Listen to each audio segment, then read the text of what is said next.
ಮಾಡ್ಬೋದು. ಈಗ ಭತ್ತ ಇದೆ, ಭತ್ತದಲ್ಲೂ ಅಷ್ಟೇನೆ. ಈಗ ಭತ್ತಕ್ಕೂ ನಾವು ಇದೇ ರೀತಿ ಬೀಜೋಪಚಾರ ಮಾಡ್ಬೇಕಾಗುತ್ತೆ.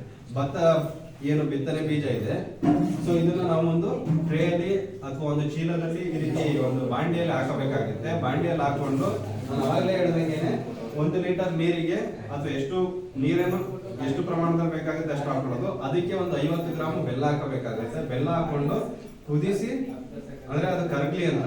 ಕರಗಾದ್ಮೇಲೆ ಸೊ ನಾವೇನ್ ಮಾಡ್ಬೇಕಾಗತ್ತೆ, ಅದನ್ನ ಆರಿಸ್ಬೇಕು. ಆರಿಸಾದ್ಮೇಲೆ ಇದಕ್ಕೆ ಹಾಕಿ ಅದಕ್ಕೆ ನಾವು ಈ ರೀತಿ ಟ್ರೈಕೋಡರ್ಮನ ಹಾಕ್ಬೋದು. ಓಕೆನಾ. ಸೂಕ್ಷ್ಮಾಣು ಜೀವಿಗಳಲ್ಲಿ ಬೇರೆ ಬೇರೆ ಇದಾವೆ. ಓಕೆನಾ. ಇಲ್ಲಿ ಟ್ರೈಕೋಡರ್ಮಾ ತೋರಿಸ್ತಾ ಇದ್ದೀನಿ. ಟ್ರೈಕೋಡರ್ಮಾ ಅಂತಿದೆ, ಇದನ್ನ ಬಳಕೆ ಮಾಡ್ಬೋದು. ಸುಡೋಮೋನಾಸ್ ಅಂತಿದೆ, ಇದನ್ನ ಬಳಕೆ ಮಾಡ್ಬೋದು. ಎಸ್ಪೆಷಲಿ ಏನು ನಮ್ಮ ಕಾಳುಗಳಿದ್ದಾವೆ, ಕಾಳುಗಳಿರೋದಕ್ಕೆ PSP ಅಂತ, ರಂಜಕ ಕರಗಿಸುವ ಜೀವಾಣು, ಇದರಿಂದ ನಾವು ಬಳಕೆ ಮಾಡ್ಬೋದು. ಅದನ್ನ ಬಿಟ್ರೆ ಇನ್ನೊಂದು ಕನ್ಸೋರ್ಷಿಯಾ ಅಂತ ಸಿಗುತ್ತೆ.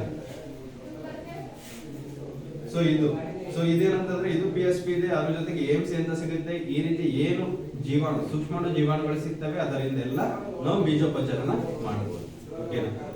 ಇದರಲ್ಲಿ ಏನೋ ಡೌಟ್ ಇದೆಯಾ? ಸೊ ಇದಿಷ್ಟು ಬೀಜೋಪಚಾರದ ಬಗ್ಗೆ ನಿಮ್ಗೆ ಮಾಹಿತಿ.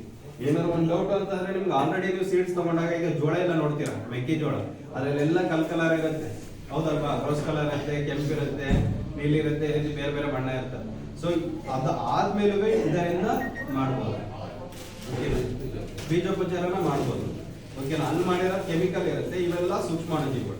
ಸೂಕ್ಷ್ಮಾಣು ಜೀವಿಗಳಿಂದ ಮಾಡೋದ್ರಿಂದ ಏನು ನಾವು ಮುಂಚೆ ರೂಪ ಅಂತ ಹೇಳಿದ್ವಿ ಭೂಮಿಯಲ್ಲಿ, ಅದೇ ಸೂಕ್ಷ್ಮಾಣು ಜೀವಿಗಳು ಜಾಸ್ತಿ ಇದ್ದಷ್ಟು ಬೆಳವಣಿಗೆ ಚೆನ್ನಾಗುತ್ತೆ. ಓಕೆನಾ. ಇದಿಷ್ಟು ಒಂದು ಬೀಜೋಪಚಾರದ ಬಗ್ಗೆ ಒಂದಿಷ್ಟು ಮಾಹಿತಿ.